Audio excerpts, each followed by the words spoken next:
అదినా ఎవరు?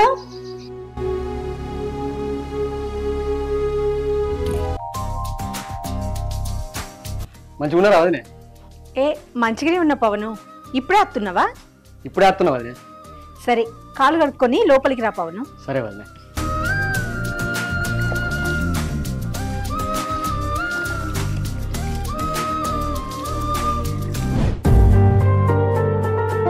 రా పవను, కూర్చో. ఇదిగో వాటర్.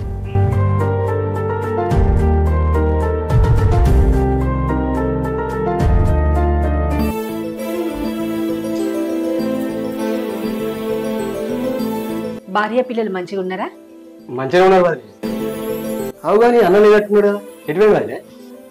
అది మీ అన్న హైదరాబాద్ వెళ్ళిండు, రేపటి వరకు రాడు. ఓ అవునా వదిలే, తమ్ముని పెళ్లి పెట్టుకున్నావు వచ్చే గురువారమే. అవునా, మీ తమ్ముని పెళ్లి పెట్టుకున్నారా? అమ్మాయిది ఎక్కడా, ఏ ఊరు? గోపాలరావుపేట. ఇక్కడనే.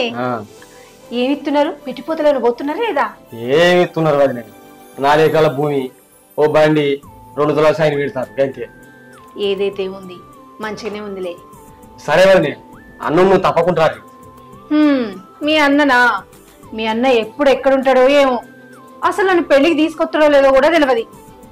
నాకేమో పెళ్లికి రావాలని ఉన్నది. మీ ఇంటి రాక చాలా రోజులైంది, అసలు పెళ్లికి వస్తానో లేదో. ఏమైంది వదిలే అట్లా మాట్లాడుతున్నావు? అన్న నిన్ను మంచిగా చూసుకుంటలేడా? పక్క ఉంటలేడే ఇంటికాడ? ఏం చెప్పాలి నీకు, అసలు ఎట్లా చెప్పాలి? అగో చెప్పు వదిలే, అసలు ఏం జరుగుతుంది మీ మధ్యన?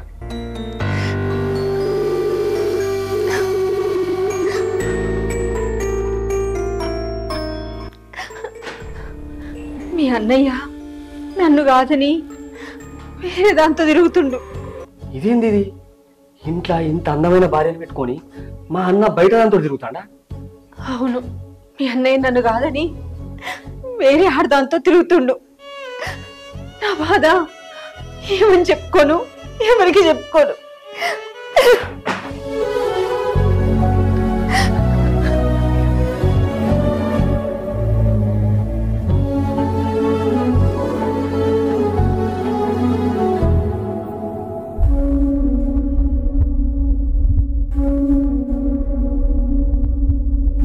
అదినే, మీ ఇద్దరి మధ్య ఇంతగానం జరుగుతుందా?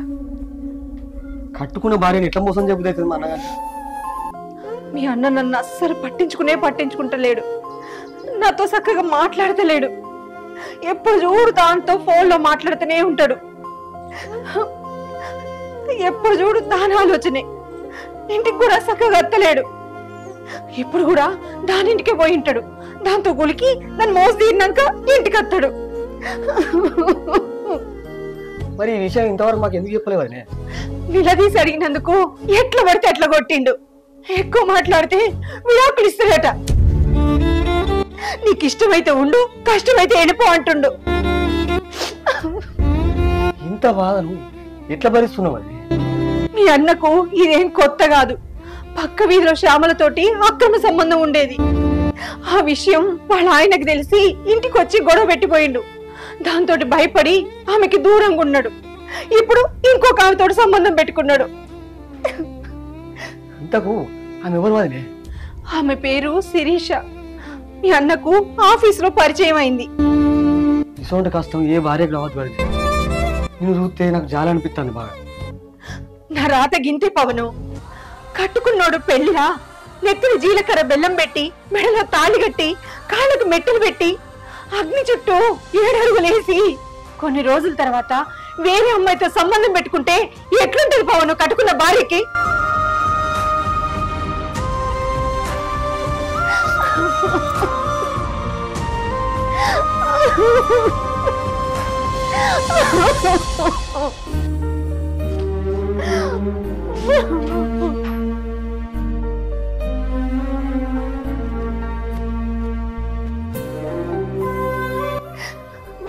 ఏడవ వదిలే, బాధపడదు.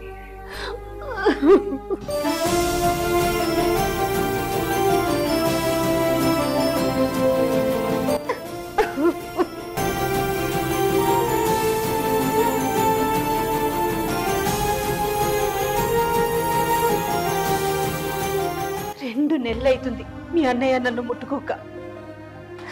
నాకు మనసు ఉంటుంది కదా, నాకు కోరికలు ఉంటాయి కదా.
ఏమండి,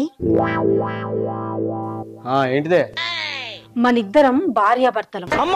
మీరు మీ ఇంటికే పరాయి వాళ్ళగా వచ్చి నన్ను వేరే దానిలో చూసి మాట్లాడి మురిసిపోయి ఎమోషనల్ అయ్యి నన్ను దగ్గర తీసుకొని నాతో సంసారం చేసుడు దేనికండి?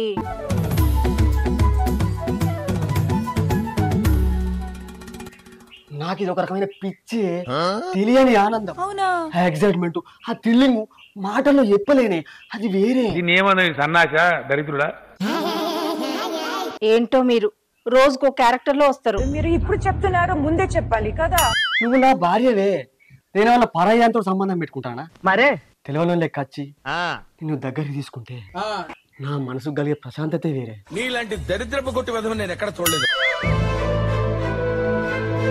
నీకు ఎలా ఉంటుందో గానీ నాకు మాత్రం చాలా సంతోషంగా ఉంటుంది. ఇది ఎక్కడ దారుణం అయ్యా బాబు. ఏంటో మీరు, నాకేం అర్థం కారు. అలాగా సరే గాని మీ తమ్ముని పెళ్లి వారం రోజుల్లోనే ఉన్నది. మీ తమ్ముడు బెంగళూరు నుంచి ఎప్పుడొస్తుండు? ఎల్లుండి అత్తుండట్లే, ఫోన్ చేసిండు. పత్రికలు మన బంధువులందరికి పంచినవా? అందరికి మంచిదే. సరే తి, అన్నం తిందు, ఇంట్లోకి రా.